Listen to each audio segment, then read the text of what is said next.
안녕하세요. 기다리의 개도사입니다. 저는 오늘 김세윤 교수님의 칭의와 성화라는 책에 나오는 칭의론에 대해서 말하려고 합니다.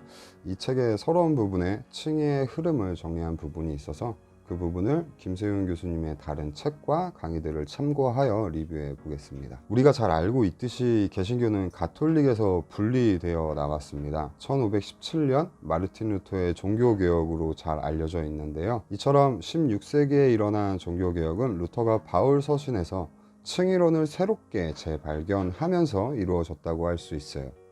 루터가 재발견한 바울의 칭의가 무엇이냐 하면 예수님의 죽음이라는 것이 죄인인 우리를 대신하여 하나님의 징벌을 받은 것이고, 그리하여 우리의 죄에 대한 하나님의 진노를 풀어버린 대속 사건이 예수님의 죽음이라는 견해입니다. 이러한 루터의 이해는 당시 가톨릭의 지나친 공로주의 신학 때문에 발생한 교회의 부패를 바로잡았고, 그의 칭의는 개신교 신앙의 정수로 정착되었습니다. 그러기에 루터의 칭의론은 개신교의 전통적인 칭의론이라고 할 수 있습니다. 그의 칭의론은 그리스도의 죽음을 법적인 범주로 이해하며 예수로 말미암아 우리가 죄의 용서를 받는다라는 이해입니다. 이러한 칭의 개념을 신학적 용어로 유식하게 이야기 한번 해보면 칭의의 법정적 개념이라고 말합니다.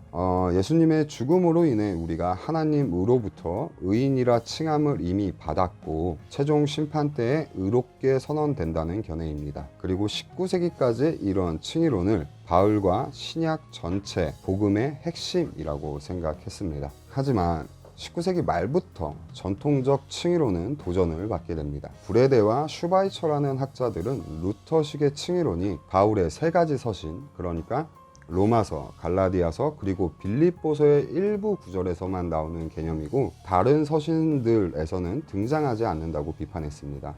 또한 이보다 더 중요한 비판이 있었는데 그것은 무엇이냐면 루터의 입장에서 바울 복음을 이해하게 되면 바울이 말하는 윤리적 범주, 윤리적 가르침과 연결하기가 너무 힘들다는 비판이었습니다. 다시 말해 루터가 강조한 법정적 개념의 칭의론은 이미 우리는 최후의 심판에서 의롭다고 칭해질 것이기 때문에 우리가 굳이 선하게 살 필요가 없다는 말이 됩니다. 한마디로 루터가 말하는 칭의는 윤리를 낳을 수 없기 때문에 윤리적 가르침을 설명할 수 없는 칭의는 바울의 중심도 아니고 바울 신학도 아니라는 비판이었습니다. 이러한 비판에 대해 개신교 학자들은 구원의 서정이라는 개념을 만들게 됩니다. 바울의 로마서를 살펴보면 바울은 로마서 초반부에 칭의를 가르치고 후반부에 성화의 중요성을 말하고 있기 때문에 학자들도 로마서의 순서를 그대로 가져와서 칭의된 자는 성화의 단계를 거쳐 최후 심판 때의 칭의의 완성을 얻는다고 주장했습니다. 이것이 우리에게 익숙한 구원의 서정이라는 개념입니다.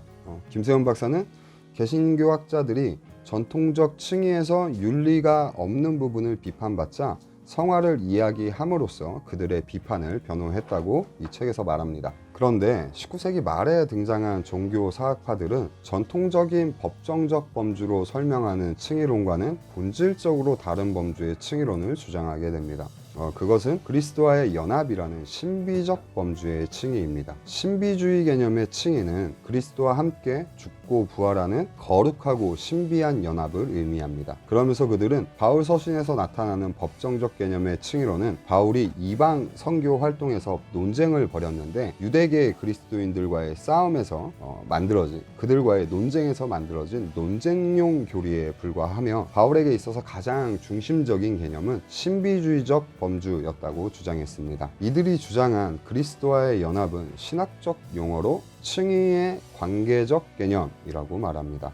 다시 말하면 그리스도의 죽음이 하나님의 징벌이 아니라 우리의 죄를 씻어버리고 덮어버리는 제사로 보는 개념입니다. 그러니까 그리스도를 하나님이 세우셨기 때문에 하나님께서 자신의 의로움을 우리에게 보여주셨다는 말이 됩니다. 우리가 흔히 칭의라고 말할 때 그 의라는 것은 근본적으로 어떤 관계 가운데 있는 두 존재들이 그 관계에서 나오는 의무를 지키는 것을 말합니다. 왜냐하면 모든 관계는 관계 속에 있는 모든 존재들에게 의무를 주기 때문입니다. 여기서 자기 쪽에 의무를 다하는 것, 하나님이 이스라엘과 맺은 언약에 신실하셨음을, 그 신실함을 그리스도를 통해 보여주셨고 이러한 관계에 대한 신실함이 하나님의 의가 되는 것입니다. 그러기에 관계적 의미에서의 의의는 신실함으로 표현할 수도 있을 것 같습니다. 인간은 하나님에 대해 의무를 다하지 못했지만 하나님은 우리를 창조하실 때, 인간을 창조하실 때의 창조 행위에 담긴 약속을 신실하게 지키셨고 그 신실함으로 인해 우리의 죄가 씻어졌다고 보는 관점입니다. 이럴 때 칭의는 죄사함 또는 무죄 선언을 받음과 함께 하나님과의 올바른 관계에 들어가 하나님 나라의 새로운 백성됨이라고 할 수 있습니다. 이렇게 하나님과의 올바른 관계에 들어감 혹은 하나님 나라의 새로운 백성됨이라고 이해할 때 바울의 칭의는 예수님이 전한 하나님 나라의 복음의 새로운 표현이 되고 최종 심판의 인간의 의로움은 인간이 얼마나 하나님에 대해 신실했느냐 안 했느냐에 따라 달라지게 됩니다. 전체적인 내용을 정리해 보면 바울의 구원론은 두 축이 있는데 하나는 법정적 체계, 전통적인 칭의론이고 다른 하나는 신비적 체계, 그리스도와의 연합이라고 할 수 있습니다. 그리고 그 중에서 루터는 법정적 칭의론이 바울의 중심이라고 주장했고 19세기에 들어오면서 법정적 체계가 바울 신학의 중심이 아니라 신비적 체계가 바울의 중심이라고 주장하는 사람들이 생겨났다는 이야기입니다.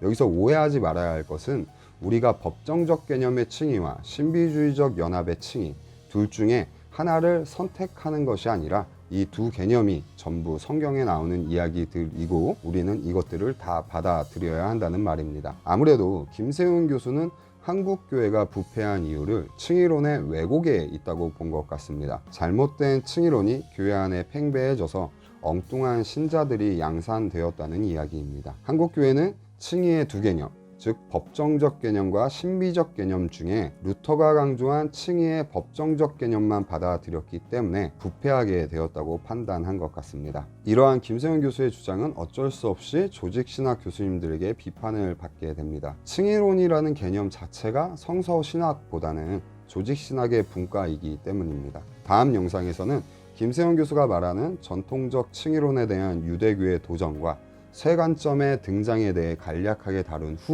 그 후에 김세훈 교수의 칭의론이 어떤 문제점들이 있는지 살펴보겠습니다.